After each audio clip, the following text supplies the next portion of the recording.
بسم اللہ الرحمن الرحیم۔ السلام علیکم۔ میں ہوں سید عارف بہار اور آپ میرا ولاگ دیکھ رہے ہیں۔ ناظرین، آزاد کشمیر میں کچھ غیر معمولی ہونے کے آثار دور افق پر کہیں دکھائی دے رہے ہیں۔ یوں لگ رہا ہے کہ اس پرامن خطے کو اور اس پرسکون خطے کو، اس کی سکوت کو اور سکون کو کسی کی نظر لگنے والی ہے۔ ایک سیاسیات کے ایک طالب علم کے طور پر اور دہائیوں تک اس خطے کی سیاست پر لکھنے اور نظر رکھنے والے ایک طالب علم کے طور پر یوں لگ رہا ہے کہ بہت سے معاملات کی طرح جو پاکستان کے قومی لینڈسکیپ پر اور قومی کینوس پر اس وقت اپنا ایک رنگ دکھا رہے ہیں، اس وقت ایک الجھتے جا رہے ہیں، ابھرتے جا رہے ہیں، ڈوبتے جا رہے ہیں، انہی میں آزاد کشمیر میں بھی کچھ غیر معمولی اور کچھ بڑا ہونے کے آثار دکھائی دے رہے ہیں۔ یہ جو تحریک کچھ عرصے سے آزاد کشمیر میں جاری ہے، وقفے وقفے سے جس کا آتش فشاں لاوا اگلتا ہے، یہ تحریک از خود ایک غیر معمولی بات ہے۔ آزاد کشمیر کے منجمد اور روایتی اور قدامت پرستانہ اور پسندانہ رویوں کے برعکس یہ ایک نئی ایک اٹھان نظر آ رہی ہے آزاد کشمیر کی سوسائٹی میں۔ آگے چل کر یہ کس رخ جاتی ہے، آگے چل کر اس کے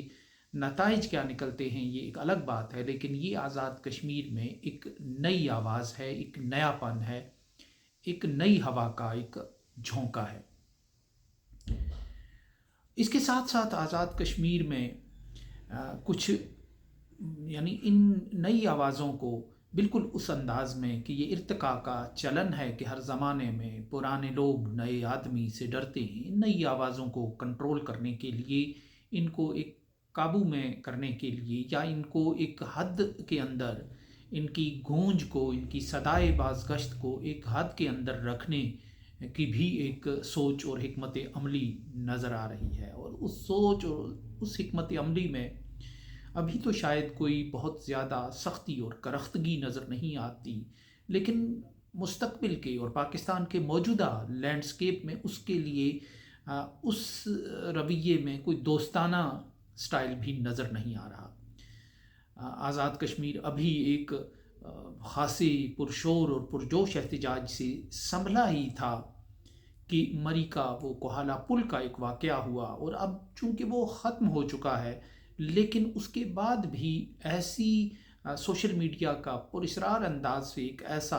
استعمال ہو رہا ہے کہ جس میں مری کے لوگوں کی کو اشتعال دلایا جا رہا ہے، اور مسلسل ایسی جو پوسٹس ہیں وہ ہو رہی ہیں، ایسی جو ویڈیوز ہیں وہ بنائی جا رہی ہیں کہ جس میں مری کے لوگوں کو اشتعال دلایا جا رہا ہے، اور دوسری طرف ایسی پوسٹ سامنے آ رہی ہیں، ایسی جو ویڈیوز سامنے آ رہی ہیں جس میں آزاد کشمیر کے لوگوں کو اشتعال دلایا جا رہا ہو۔ اور یوں لگتا ہے کہ یہ جو معاملہ ٹھنڈا ہو گیا ہے، کوئی ایسا ہاتھ ہے کہ جو دوبارہ اس آگ کو بھڑکانا چاہتا ہے۔ پہلے تو شاید یہ مذاق ہی مذاق میں کام ہو گیا تھا، اب اس کو اس حد تک بھڑکایا جانا مقصود لگ رہا ہے کہ یہ کوئی کسی تصادم کی طرف چلا جائے۔ بالکل ایسے کہ جیسے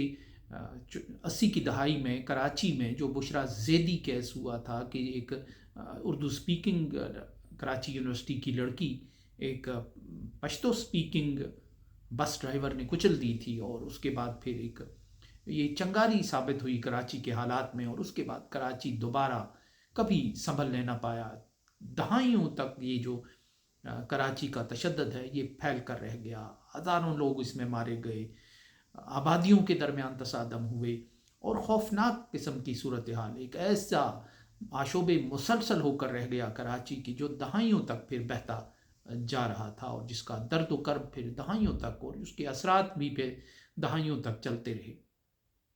تو یہ ایسا لگ رہا ہے کہ اس آگ کو کوئی ایسا ہاتھ ہے کہ جو اب سرد نہیں ہونے دینا چاہتا، جو اس کو جاری رکھنا چاہتا ہے۔ یہ ہاتھ کون ہے؟ وقت کے ساتھ ساتھ یہ سامنے آتی جائے گی یہ کہانی۔ اس کے ساتھ ہی جو حجیرہ میں آزاد کشمیر میں کنٹرول لائن کے قریب جو ایک واقعہ ہوا ہے، اور جس کے بارے میں متضاد آراء بیان کی جا رہی ہیں، یعنی بھارتی فوجی اندر آزاد کشمیر کی حدود میں داخل ہوئے اور آزاد کشمیر جو حجیرہ کے لوگ تھے اس بستی کے، انہوں نے پھر شور مچایا اور بستی کے لوگ جمع ہوئے اور انہوں نے بھارتی فوجیوں کو واپس جانے پر مجبور کیا۔ اب اس پہ جو مقامی لوگوں کی ویڈیوز ہیں وہ سامنے آئی ہیں، اور جس میں انہوں نے واضح طور پہ کہا ہے کہ ادھر سے فوجی آئے، ان کے ہاتھوں میں بندوقیں تھیں اور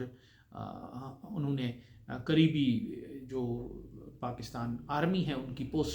پوسٹ پر شور مچا کے ان کو بلانے کی کوشش کی، وہ نہیں آئے، لیکن پھر وہ جا کے ان کو لایا گیا۔ لیکن اس سے پہلے لوگوں نے ان کو خود اپنی قوت کی بنیاد پر ان کو وہاں سے بھاگنے پر مجبور کیا گیا تھا۔ تو ایک خاتون کی ویڈیو ایسی ہی سامنے آئی ہے جس میں وہ کہہ رہی ہے، پھر ہم سے پوچھا گیا کہ کیا ان کے ہاتھ میں جھنڈے تھے، تو انہوں نے خاتون کہتی ہے کہ میں نے ان کو بتایا کہ ان کے ہاتھ میں جھنڈے تو نہیں تھے لیکن بندوقیں تھیں۔ اس طرح کی بہت سی جو شواہد ہیں، بہت سی گواہیاں ہیں، وہ وہاں سے سامنے آ رہی ہیں۔ لیکن اس کے ساتھ ساتھ ہی جو اے سی حجیرہ ہیں، اسسٹنٹ کمشنر، ان کی بھی ایک ویڈیو آئی ہے جس میں سرے سے انہوں نے اس واقعے کی تردید کی ہے، ایسا کوئی واقعہ ہی رونما ہوا، اور انہوں نے اس کی ساری ذمہ داری سوشل میڈیا پر عائد کی ہے۔ اور یہ بہت اپنی نوعیت کا ایک بہت بڑا واقعہ ہے۔ اگر یہ رونما ہوا ہے جس طرح مقامی لوگ کہتے ہیں، تو یہ اپنی نوعیت کا ایک بہت بڑا واقعہ ہے، اور اس کے یہ یہیں ختم نہیں ہوگا بلکہ اس کے اثرات سامنے آتے رہیں گے، کیونکہ آزاد کشمیر بہرحال ایک نشانے پر ہے، اور وہ ایک پکے ہوئے پھل کی مانند جو گرنے کے انتظار میں بیٹھے ہوئے ہیں۔ بھارت کے لوگ، بھارت کی حکمت عملی اب حملے کے سے تبدیل ہو گئی ہے، اور انہوں نے واضح طور پہ کہا ہے کہ وہ اس دن کا انتظار کر رہے ہیں کہ جب یہ علاقہ خود ہمارے ساتھ آنے کی بات کرے گا۔ اس میں ہمارے ساتھ آنے کی بات شاید اس طرح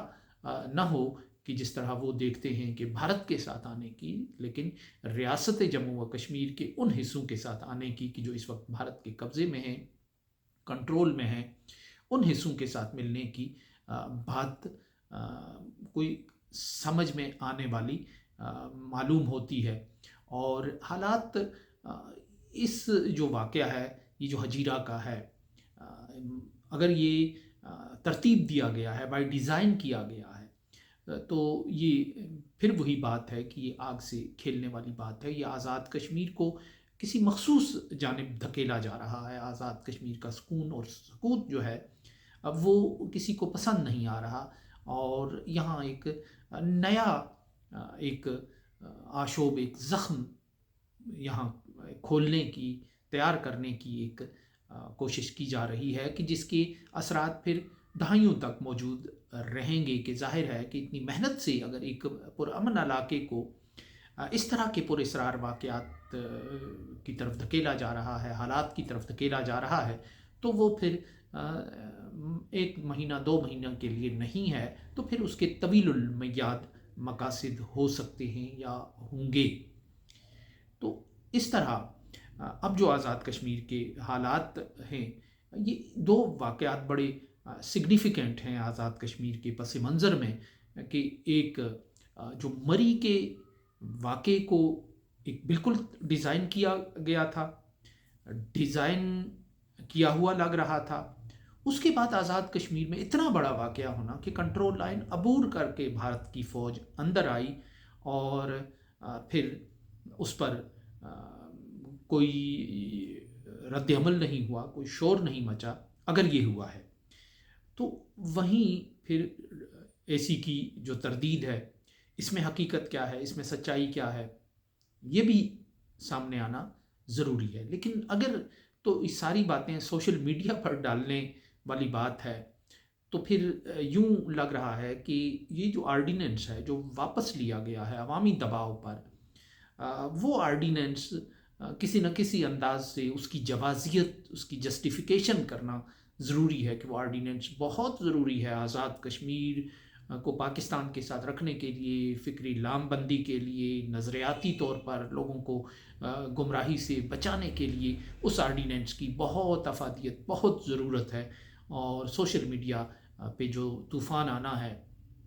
اور جو ایک بھگدڑ مچی ہوئی ہے نظریاتی اور افراتفری ہے، تو اس افراتفری کو کنٹرول کرنے کے لیے بہت ضروری ہے کہ آرڈیننس کو کسی نئے انداز سے لایا جائے کہ دیکھیں اگر وہ آرڈیننس آ گیا ہوتا تو یہ آج یہ فکری انتشار سردار عبدالقیوم خان صاحب بہت استعمال کیا کرتے تھے 80 کی دہائی میں، جب وہ ایک تحریک چلا رہے تھے آزاد کشمیر میں، تعلیمی اداروں میں وہ قوم پرستانہ جذبات کے خلاف، تو وہ فکری انتشار کی بات کرتے تھے، نظریاتی لام بندی کی اصطلاحات استعمال کرتے تھے۔ تو آج ان چیزوں کو دوبارہ ریلیونٹ بنایا جا رہا ہے۔ حقیقت میں سوشل میڈیا کی جو آواز ہے یہ ایک نئی آواز ہے، اس سے ہمارے جو پرانے ہمارے پاپی ہیں، جو پرانے ڈگر پہ چلنے والے ہیں، یا اس سسٹم کو، لوگوں کے